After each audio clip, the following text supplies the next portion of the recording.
welcome back to the show.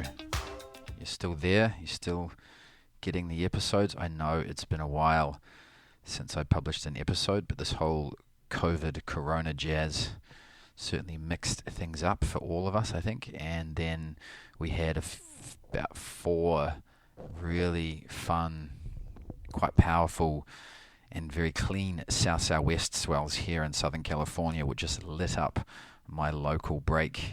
And so I've been doing every spare moment I've had, I have been surfing. I've been riding a lost round nose fish, which is set up as a quad with a little hip in it, and it is a magic surfboard. Absolutely magic. It is. The problem with riding fish is when the waves start to get a little bit of power, you kind of have to move your feet from rail to rail in order to really turn off the rail, but this board eliminates that. It doesn't catch waves, it doesn't surf small waves quite as well as a normal fish, but it has a quad set up, and it pivots really well, like a lot closer to a normal shortboard, but you still get that glide over the flat sections like a fish. It's probably one of the best, one of the most versatile surfboards I've ever ridden or owned. So that's been awesome. And actually, previous to riding that, I was also riding a very big old school shape 11-foot board, which I think it really taught me. I was riding it exclusively for a good 3 weeks, and it really, what it was doing was I was just trying to instead of surfing the wave, I was just really trying to ride the wave, just sort of hang back and see how many places can I go on this big board, how deep can I fade, how far out in the face can I go and cut back, just really slowly, just playing, really reading the wave. And that approach of just riding the wave rather than surfing it really helped me learn my local break to a whole nother level.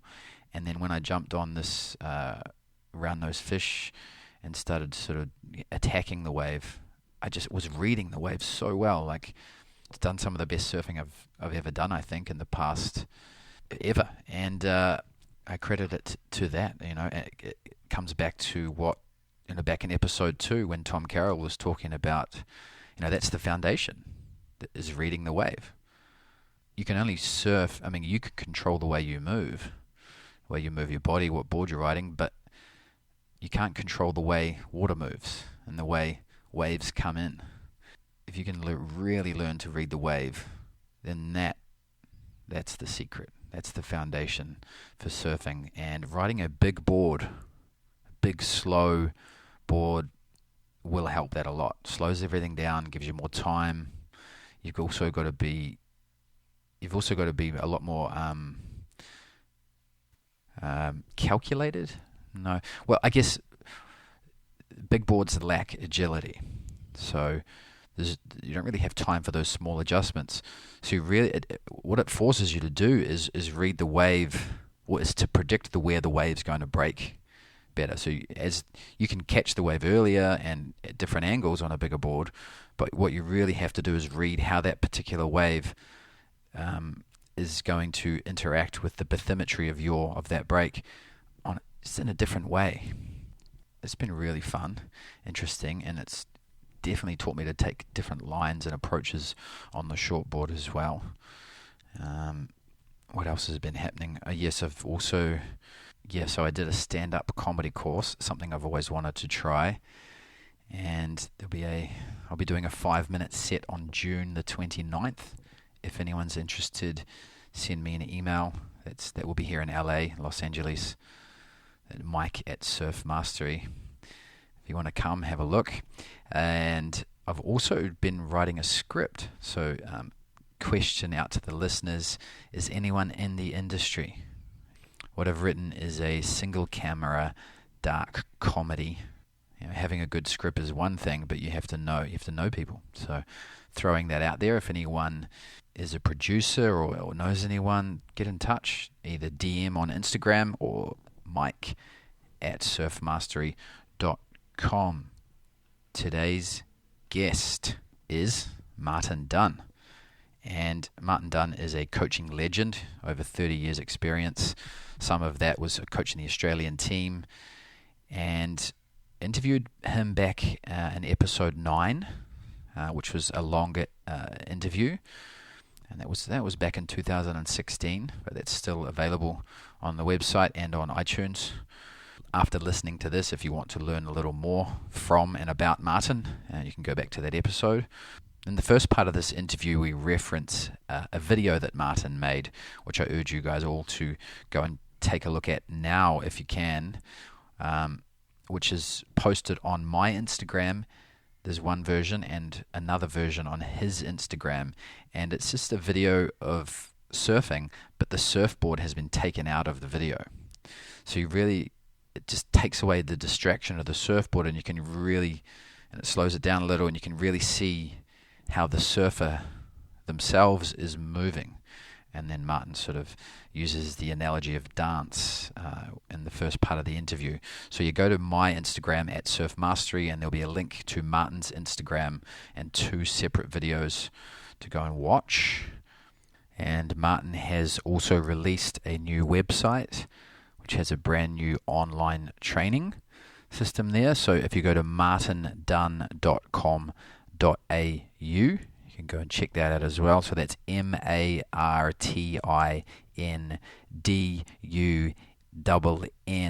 That's martindunn.com.au. And of course, I will have a link to that in the show notes.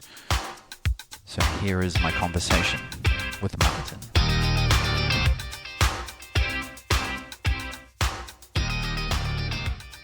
Fundamentally, surfers have problems learning skill. There's a number of skills you can learn, but the main one, in my view, or the foundation one in surfing is the skill of learning the movement of the turns. And, like cutbacks, re-entries, fin busts, aerials, they all have a recognised technique that people can learn. Because everything happens so fast and people are trying to do their manoeuvres, some people who are more athletically gifted, they can learn them because that's just the way they operate. That's how their learning works. But lots of people can't learn or don't learn effectively. So what you have to do is you have to have an intervention into the learning where people can go through a system just like you're learning a dance. So, dancers learn a step by 1, 2, 3, step, 1, 2, 3, step type of thing. What we can do, we can use that same technique when we're learning to do a manoeuvre. For example, a cutback. It might be, drive, bend, 1, 2, twist. And that's the connection between the two. And after all, surfing is being described as dancing on water. And, so I thought about that concept, and I thought, well, it's exactly the same as learning how to dance, how people learn to dance is by having a word or a phrase or something that can tell their body what to do at a key time. So, that's the relationship I have between dancing and surfing, and that's what I advocate that's what I use when I train surfers with their technique. And also that's what I use on my new membership site on the internet. Okay. So you're talking about teaching the specific body movements of a surfing maneuver on dry land. Yeah, that's exactly what I'm saying. Is that you do the simulation on land. So you do the simulation as best you can, as close to the movement on dry land, both as a static simulation, and also I use skateboards a lot to learn the foundation manoeuvres. Bottom turns, cutbacks, re-entries. Having a skateboard that feels like you're doing a turn, using the words, on a bottom turn, it's bend 1 up or bend 1 lift for a backhand bottom turn, and those words, which are called task relevant words, you use them to tell your body that's the movement I want at that specific time. And when you simulate it on the land, and if you simulate it perfectly on the land, you get a great transfer to the ocean. Okay, so it's not really a new concept. I mean, practicing movements of surfing on a skateboard or on dry land, but I think maybe the point of difference that it sounds like you've incorporated is you've got counting in there. So there's a sense of rhythm and there's a sense of a delay in what you're saying. Am I right? And there is a rhythm. There is a rhythm that you should have. Like I'm not trying to clone people to do it exactly the same as everyone else, and that's not what the recommendation to use this method is for. It's all about people learning the rhythm and the technique. And the fundamental thing is, if you use the technique, if you use a correct technique to do a manoeuvre, you will have consistent success. You'll maintain your speed. You'll maintain your flow. And the thing is that you want to do that as perfectly as possible, because the thing is that what we're after powerful, smooth, controlled manoeuvres in the way that you do them. So everyone does them a little bit differently, and there is an acceptable tolerance or acceptable variance that allows everyone to do manoeuvres perfectly in the way that they would do them. But there is an underlying technique, or there is an underlying rhythm that everyone must follow if they want to do their manoeuvres where they get daily success. When people are attempting to do this, what's the biggest mistake you see happen? Well, there's a learning process in the fact that they've got to learn what the movements are, and they've got to learn the sequence that each individual manoeuvre has. But that's not a great obstacle to it. The biggest issue is focus, which is maintaining focus on the movement, and that's why it's important that we use these words, these phrases that will help a person stay focused on the dry land simulations, and importantly in the ocean. Because what we're trying to do here is, what I'm trying to do here is help people learn how to learn. And that's the key point. Like it's one thing for a coach to say, listen, go out and do this, go and work on this skill. Or they might say, listen, your cutback's no good, and you need to have a better cutback. But how does a surfer actually learn how to do that? And especially when they're by themselves, the coach isn't next to them, and so the technique of using task relevant words doing simulations on the land are all designed to help surfers learn, to get an understanding, to get the feel of it, so that when they actually get in the ocean and they've got the focusing skills in the ocean, they can start to work it out themselves. And, like there's a process here. You've got to make them aware that there actually is a technique. There is a movement, a correct movement for every manoeuvre, even aerial manoeuvres. Like I was working with a pro surfer last night who struggles with their aerials, and, I was showing them what was going wrong, and it's normally one part of the manoeuvre that's incorrect rather than the whole. And so you make them aware, you help them understand it so that they take possession of the information and say, yeah, I can do that. Then you take them to the simulation phase, and you help them learn the simulations. And the more perfect the simulations they do, which again the words are helping them learn those simulations, the more perfect they do the simulations, the better the transfer to the ocean. Then you teach them focusing strategies, what to do in the ocean. What they do on the land, well, then they've got to maintain their focus when they get into the ocean. And, that's a big issue for a lot of people, because, they get overwhelmed by everything in the ocean and they forget about what they're trying to do. Then so you teach them the focusing strategies, then they go and execute, and then there's some sort of review after they work on whatever they're working on. So it's the main thing that I see with people, if they understand the movements and they're motivated to do it, the main problem is the focus.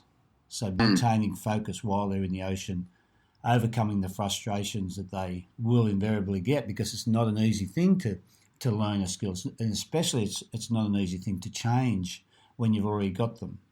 But my training methods that I use, people get great change, but only if they can maintain their focus. How do you maintain focus?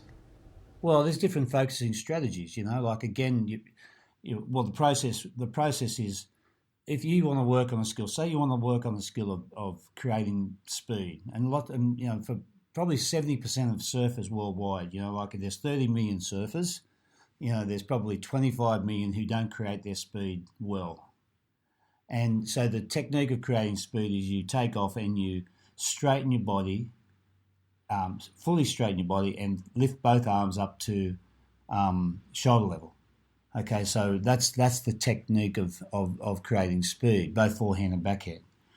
If you want to learn that skill, well then you go and you've got to have a motivated surfer. You go to the park. You simulate that on a skateboard. You simulate that on land. You simulate that on a skateboard. You get a feel for it. Then you go to the beach. Before you paddle out, you do beach simulations. You can write notes on your board in pencil or texture, or you can write a diagram on the board. You can use what's called I have wax dots. So wax dots are where you get 4 or 5 wax dots, and you put little balls of wax on one side of the stringer, and the wax dots are designed for the task that you're working on. So one dot means one execution of that skill.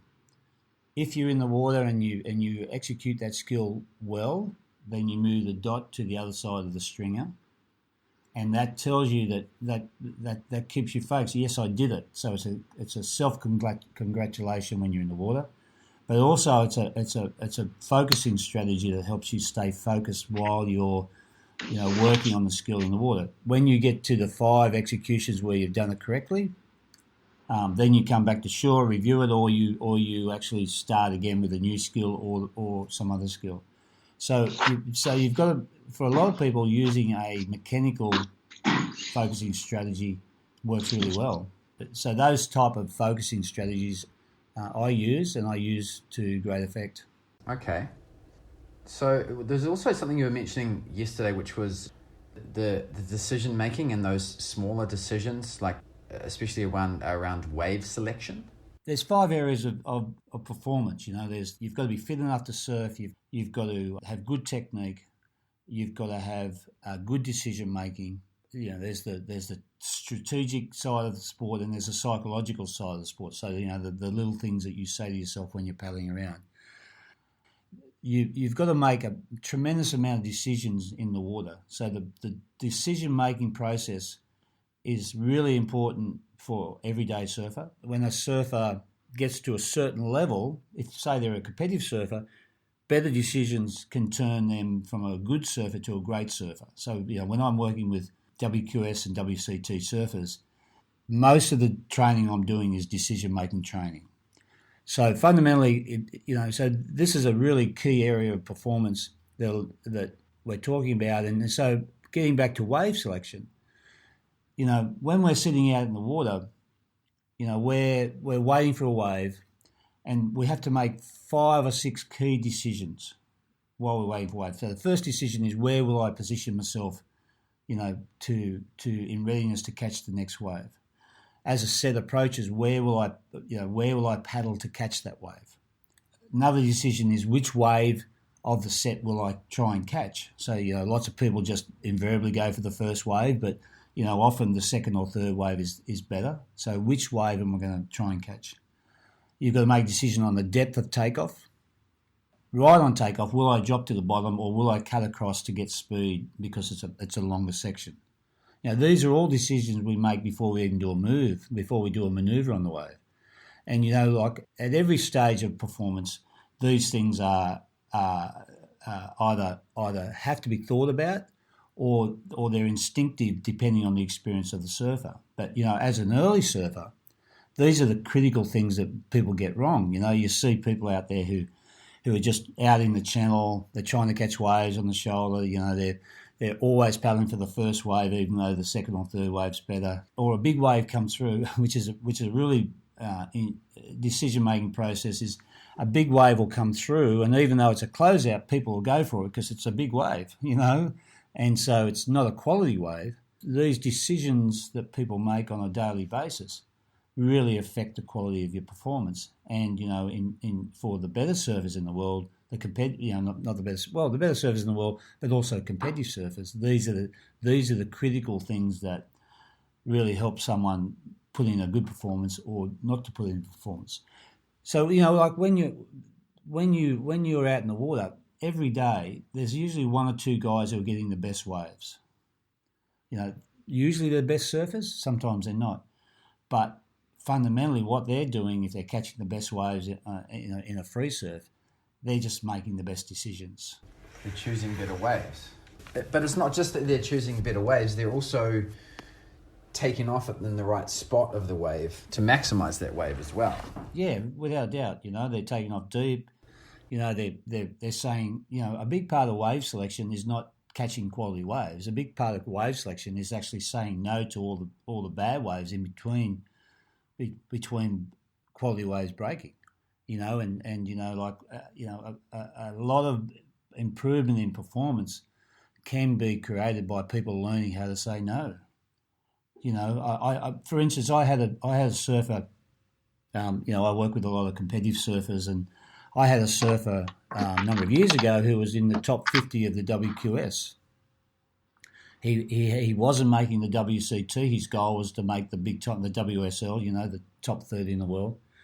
And he paddled out, and on this particular day, first time I've ever worked with him, and he caught good waves and he caught lots of closeouts, and it soon became obvious to me that he didn't have the capacity to say no to a wave. He was just catching waves, and that's fine. That's not a problem, but for a competitive surfer, it's a major problem because what they do under pressure, they catch waves they shouldn't be catching, and then as a result of that, they lose heats by not having that capacity to say no. Some waves should never be ridden, is what I say to people. Some waves weren't created by the Almighty or whoever you believe in to be ridden. They're just being created to be fillers. To be fillers between the good waves that come and the good waves that give you enjoyment when you're surfing on a daily basis. Yeah, it's very similar to choosing the correct wife. Happy wife, happy life, and I'm not going to go down that path with you, Michael. I'm just joking, man. I won't even put that in the podcast. I'm just joking as well. Luckily I've got a wife of 38 years. I pick pretty well. Mm-hmm. No, well done. No, that's great advice, man. That's perfect. Now, can you tell me a little bit about your new website? Well, I've been in the internet space for since pretty well the web started. I had 3 or 4 different websites in that time. My major one in previously, which some of your listeners may have heard of, was surfcoach.com. I started that. That had over 200 videos. It was all about teaching people what surfing was in a visual way. But what I did with that site was more about the awareness and the understanding that these are the skills of surfing. But I never actually took them to how do you learn that.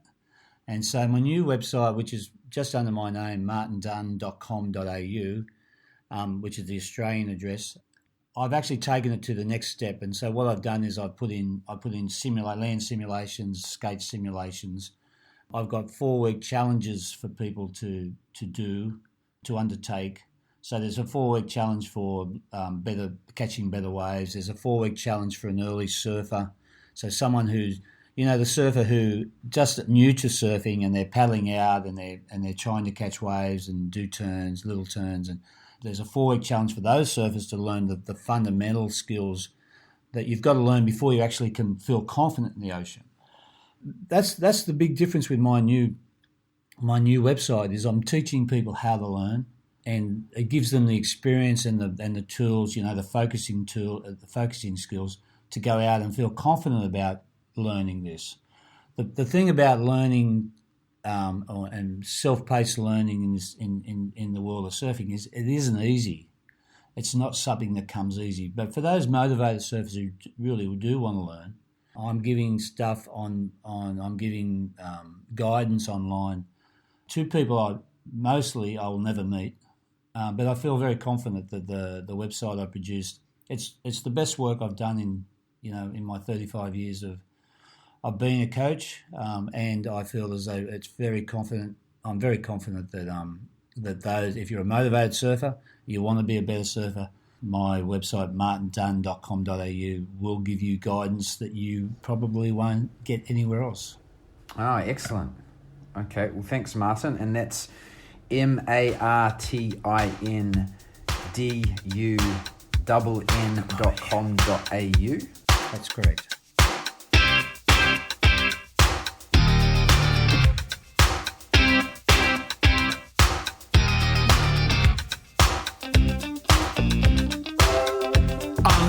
Is this moment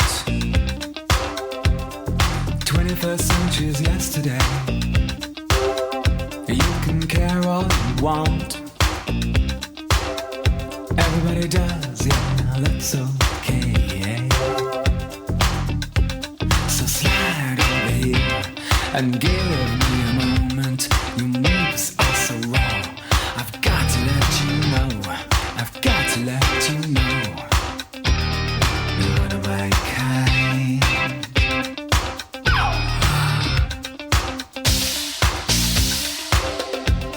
I need you tonight, 'cause I'm not sleeping. There's something about you, girl, that makes me sweat. How do you feel? I'm lonely. What do you think? Can't think at all. What you gonna do? Gonna live my life. So slide over here and give me a moment. Your moves are so raw, I've got to let you know, I've got to let you know. You are my kind. Oh.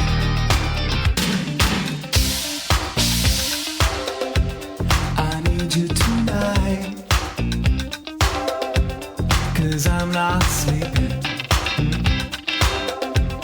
There's something about you, girl, that makes me sweat.